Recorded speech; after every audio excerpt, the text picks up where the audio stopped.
सबरी जयंती की पौराणिक कथा जाने। सबरी जयंती क्यों मनाई जाती है, इसका महत्व क्या है और सबरी जयंती की पौराणिक कथा क्या है। बोलो श्री रामचंद्र भगवान की जय, बोलो सबरी मैया की जय। सबरी को एक देवी का रूप दिया गया है। नमो राघवाय। गुरुर् ब्रह्मा गुरुर् विष्णु गुरुर्देवो महेश्वरा, गुरु श्री साक्षात परम ब्रह्म तस्मै श्री गुरुदेव नमः। भगवत प्रेमी भक्तजन, सनातन धर्म में अनेक त्योहार और उत्सव मनाए जाते हैं और प्रत्येक उत्सव और त्योहार के पीछे कोई न कोई पौराणिक कथा जुड़ी रहती है, लेकिन हमें इसका पता नहीं होता है। आज हम बात करेंगे सबरी जयंती के बारे में, जो कि फाल्गुन मास के कृष्ण पक्ष की सप्तमी के दिन मनाई जाती है। जानते हैं हम सबरी जयंती के बारे में। सबरी रामचरितमानस के मुख्य पात्रों में से एक पात्र थी। सबरी की भक्ति से भगवान श्री राम बेहद प्रभावित थे। भगवान राम ने सबरी को आदरणीय नारी कहा था। हर साल फाल्गुन मास के कृष्ण पक्ष की सप्तमी तिथि पर सबरी जयंती मनाई जाती है। मान्यता है कि इस दिन सबरी माता को श्री रामचंद्र जी से भेंट हुई थी और इस दिन सबरी माता और श्री रामचंद्र जी की पूजा करने से घर में सुख शांति और समृद्धि की प्राप्ति होती है। व्यक्ति के लिए मोक्ष के रास्ते खुलते हैं। सबरी जयंती 2025 में 20 फरवरी को मनाई जाएगी। फाल्गुन मास के कृष्ण पक्ष की सप्तमी तिथि 19 फरवरी 2025 को सुबह 7:32 पर शुरू होगी और अगले दिन 20 फरवरी 2025 को सुबह 9:38 पर समाप्त होगी। सबरी जयंती पर पूजा का मुहूर्त, शुभ मुहूर्त जो उत्तम मुहूर्त है वो सुबह 6:55 से लेकर के 8:20 तक है और चर जो सामान्य है वो सुबह 11:10 से दोपहर 12:35 तक है। सबरी जयंती का महत्व। केरल के सबरीमाला मंदिर में सबरी जयंती के दिन खास मेला लगता है एवं पूजा अर्चना होती है और सबरी को देवी का स्थान प्राप्त हुआ है। साथ ही इनकी पूजा से मोक्ष की प्राप्ति होती है, ऐसा हमारे पुराणों का मानना है। माता सबरी को श्री रामचंद्र भगवान से मुलाकात हुई थी, उनके दर्शन हुए थे और वह श्री रामचंद्र की अटूट भक्त थी और प्रेम के लिए माना जाता है कि इनकी आराधना से मोक्ष के द्वार खुलते हैं। सबरी की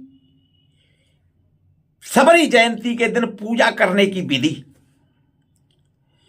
सुबह जल्दी उठकर स्नान आदि के बाद शबरी माता का स्मरण करें और मंदिर में श्री राम चंद्र जी की पूजा करें। भगवान राम को फल फूल अक्षत धूप दीप नैवेद्य आदि अर्पित करें। सबरी ने श्री रामचंद्र जी को बेर खिलाए थे, इसलिए इस दिन विशेष तौर पर श्री रामचंद्र जी और सबरी को बेर का भोग लगाएं।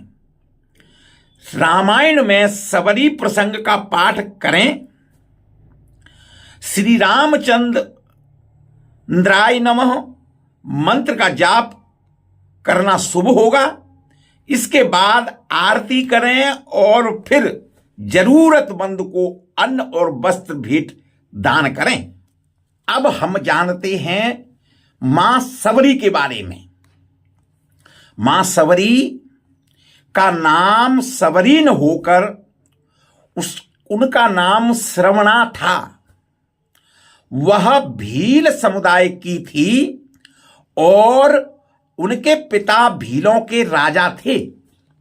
सबरी का पालन पोषण उनके पिता ने बहुत लाड़ और प्यार से किया था।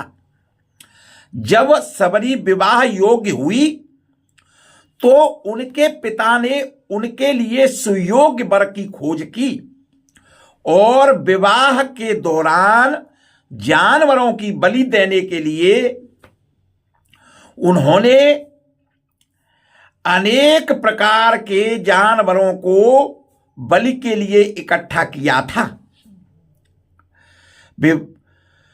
इस प्रथा से सबरी को अच्छा नहीं लगा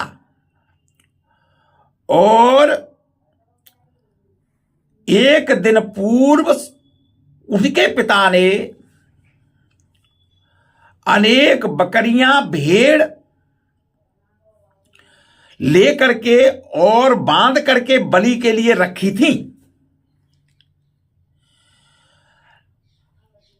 उन्हें बचाने के लिए सबरी ने खुद भी घर छोड़ करके चली गई और उन जानवरों को भी उन्होंने आजाद कर दिया।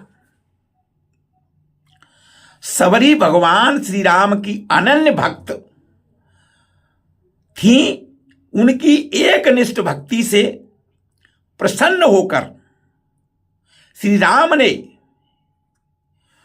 उनके दिए हुए झूठे बेर भी खाए थे, ऐसा माना जाता है। सबरी को जब घर छोड़ना पड़ा तो उन्हें जंगल में बहुत भटकना पड़ा। भटकते भटकते वे मतंग ऋषि के आश्रम में पहुंच गईं। जानवरों को घर से भगाने के बाद सबरी खुद घर नहीं लौट पाई थी और वह जंगल में अनेक आश्रमों में भटकती रहीं, लेकिन किसी ने उन्हें आश्रय नहीं दिया। फिर वो मतंग ऋषि के आश्रम पर पहुंची। उस जगह उन्हें मतंग ऋषि ने सबरी को जगह दी और उनको शिक्षा दी और अनेक धार्मिक कथाएं सुनाई। उसके बाद मतंग ऋषि के आश्रम में सबरी को अनेक प्रकार की शिक्षा। मतंग ऋषि भी सबरी की सेवा भाव से, उनके गुरु भक्ति से, उनके भगवान के प्रति अटूट प्रेम से बहुत प्रसन्न थे। मतंग ऋषि अपना शरीर छोड़ने से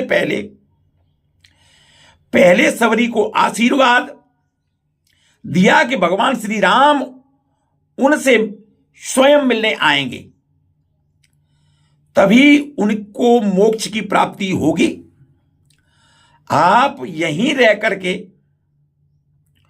इसी आश्रम में रह करके और श्री भगवान श्री रामचंद्र जी की मिलने की प्रतीक्षा करें और उनकी भक्ति में हमेशा लीन रहें, ऐसा मतंग ऋषि ने उनको बताया। सबरी जयंती का पर्व मुख्य रूप से गुजरात, महाराष्ट्र और दक्षिण भारत में बहुत जोर शोर से मनाया जाता है। सबरी जयंती के दिन तरह तरह के धार्मिक कार्यक्रमों का आयोजन किया जाता है। दक्षिण भारत में भद्रचल्लम के सीताचंद्रम स्वामी मंदिर में इस दिन को एक बड़ा उत्सव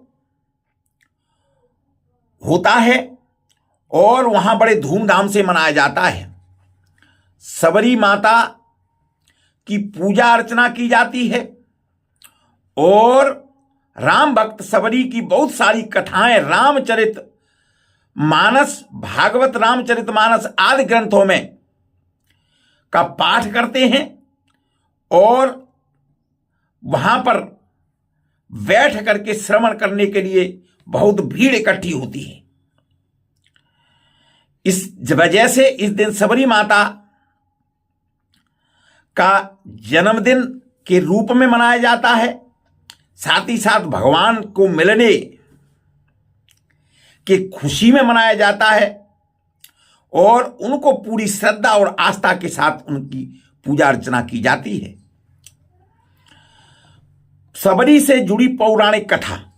एक पौराणिक कथा के अनुसार एक दिन मतंग ऋषि के पास ही एक तालाब में जल लेने गई। वहां एक ऋषि साधना कर रहे थे। वह उस समय ध्यान में मग्न थे, इसलिए सबरी तालाब से जल लेने को कहा जाता है कि तालाब का जल बहुत पवित्र था। उसमें गंगा तथा यमुना का जल मिला हुआ था। सबरी वहां से जल लेने लगी, तभी ऋषि का ध्यान टूटा तथा सबरी के अछूत होने के कारण ऋषि ने पत्थर उठाकर मारा, जिससे सबरी को चोट लगी और खून तालाब में गिरने लगा। बहुत दिनों बाद भी सबरी का खून तालाब के पानी में मिलता हुआ दिखाई दिया। बहुत दिनों के बाद श्री राम तालाब के पास आए तो लोगों ने कहा कि राम जी सबरी के खून को जल से मिला दें। श्री राम को जब यह पता चला कि उन्होंने कहा कि यह सबरी का रक्त नहीं बल्कि मेरे हृदय का रक्त है, कृपया सबरी को बुलाएं। कहा जाता है कि जैसे ही सबरी तालाब के पास आई, उनके पैर की धूल से तालाब का खून जल में बदल गया, ऐसा बताया जाता है। सबरी जयंती पर अनेक जगह पर निकाले जाते हैं जलूस। सबरी जयंती के दिन सबरीमाला मंदिर में मां सबरी की पूजा अर्चना के साथ में श्रद्धालु विशेष रूप से मेला लगाते हैं और सबरी जयंती के दिन मां सबरी की याद में जुलूस निकाला जाता है तथा चित्रों के माध्यम से भगवान सबरी द्वारा राम को झूठे बेर खिलाए जाने की कथा का चित्रण प्रस्तुत किया जाता है। साथ ही सबरी जयंती के दिन सबरी मां को देवी के रूप में पूजा की जाती है। इस दिन सबरी की याद में भगवान राम तथा उनके परिवार को बेर चढ़ाए जाते हैं तथा सफेद चंदन का तिलक लगाया जाता है, ऐसी मान्यता है। बताया जाता है कि सबरी आश्रम को एकदम साफ सुथरा रखती थी। इस वजह से मतंग ऋषि उससे बहुत प्रसन्न थे, खुश रहते थे और वह प्रतिदिन भगवान राम को भोग लगाने के लिए मीठे बेर तोड़ करके लाती थी। एक भी बेर खट्टा न हो, इसलिए वह एक एक बेर को चख कर तोड़ती थी। ऐसा करते करते कई वर्ष बीत गए, लेकिन भगवान से मुलाकात नहीं हुई। एक दिन सबरी को पता चला कि दो सुंदर युवक उन्हें खोज रहे हैं। वे समझ गई कि उनके प्रभु राम आ गए हैं। अब तक उनका शरीर बहुत वृद्ध हो गया था, परंतु उनको श्री राम के आने की खबर सुनते ही उसमें चुस्ती आ गई और वे दौड़ती हुई अपने प्रभु श्री राम के पास पहुंची और उन्हें घर लेकर के आईं और उनके पांव को धोकर बैठाया। इसके बाद उन्होंने अपने तोड़े हुए मीठे बेर राम को दिए। भगवान राम ने बड़े प्रेम से बेर खाए और अपनी भक्ति, सबरी की भक्ति को पूर्ण किया। राम जी ने लक्ष्मण को भी बेर खाने को कहा, लेकिन उन्हें झूठे बेर खाने के संकोच हो रहा था। फिर भी अपने भ्राता की श्री राम की बात सुनने के लिए, उनका मन रखने के लिए उन्होंने बेर उठा तो लिए लेकिन खाए नहीं।